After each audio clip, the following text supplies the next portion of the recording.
I'm going to do a little bit of standing meditation, or zhuāng. We'll do it from the Yiquan style. There's lots of versions of this, but here's one.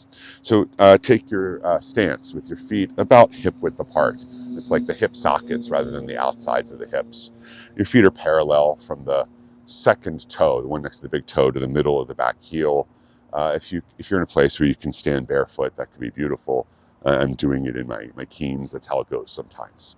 And so from here, sit back just a little bit, almost as if there's a low wall behind you, and you're just kind of resting your butt against it. So I'm not bending my knees much at all here, just a little bit of sinking back. Have the pelvis level as if it were a bowl filled with water. You wouldn't want the water to pour off the front or off the back. Don't worry too much about what it would look like from the outside, but just have your pelvis feel kind of level. And then imagine a thin string or filament just pulling up on the crown point of your head, and then you're going to reach the arms out like a big hug, as if there were a big tree in front of you and you're hugging the tree. So you want for this, your middle fingers basically to be aiming at each other, maybe, I don't know, 6 to 8 inches between the tips of the middle fingers. You've got like a big bear hug here. So I'll just show you from this angle. You don't want the arms way out like this. You don't want them in like this. That's all cool. But like a big kind of roundedness here, like so. And if the shoulders are up high, see if you can just relax the shoulders down. And when you're holding it, if the elbows are up like so, that can be a hard road to travel. So just kind of lower the elbows down a little bit. You don't want them down so low that it collapses under the armpits, but the arms are like so. The shoulders are relaxed down. The elbows are a little bit lower than the wrists and the shoulders. The top of the wrist is about the height of the top of your shoulder. Middle fingers aiming at each other. And then from here, we're going to do what's called the second of the 8 stances of Yiquan standing meditation. You're going to turn the palms down just a little bit, like a 45-degree angle from the Laogong point at the center of the palm down to the navel. It's like you're holding a big ball, or you're kind of resting your arms across a big ball, the surface of it. And everything is as relaxed as can be here, not using any extra muscular work. But the fingers and thumbs are activated. That is, you're stretching them out from each other just a little bit, as if trying to expand to hold a rubber ball between each pair of knuckles. Mouth is closed, tongue up to the roof of the mouth. You're breathing in and out through the nose. Eyes are open with an expansive gaze to your horizon, whatever it might be that's on the horizon. If that's a wall or the back of someone else's head, that's cool. But if it's outside and you can see the actual horizon, that's cool too. Just open, expansive gaze. The knees are soft. Imagine that all of your weight is sinking down through the body. Imagine that it can somehow go through the bottoms of your feet and be given down to the earth. Breathing in and out through the belly.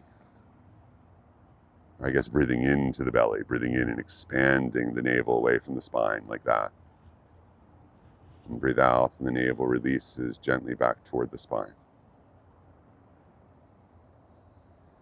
Expansive gaze, and you might notice pretty quickly that an urge to move or to scratch at an itch or something might arise. And if something like that happens, just see if you can just observe it, soften under it or into it. If you do decide to move or adjust the body, just notice what that does. Does it satisfy the urge? Does it make it more intense, or does it create a new urge somewhere else to move? And this doesn't have to be perfect, but just do what you can. So I'm going to hold it just a bit more. The Laogong point at the center of each palm is kind of aiming down as if toward your navel, like you're resting the forearms and the hands and all of that on the surface of a big ball, like one of those big yoga balls or something. You're kind of holding it between your body and the arms and the hands.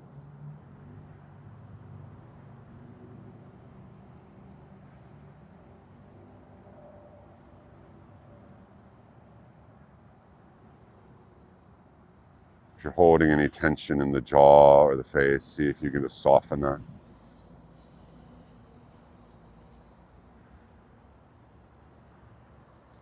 And then when you're ready, just let the arms kind of drift down, whatever stillness that there was, just see if you can hold on to it.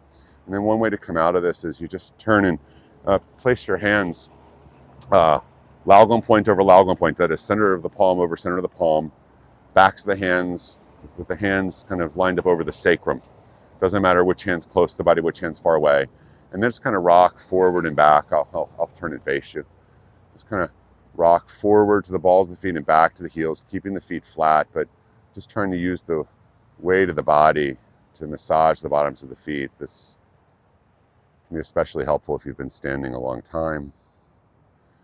And then after a handful of time, just kind of rock sideways from the left to the right, or right to the left, back and forth.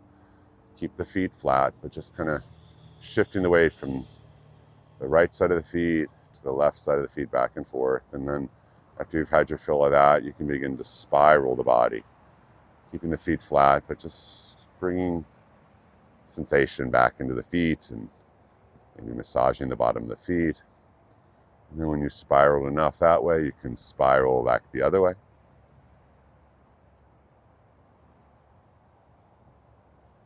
And then, you're done. That's that.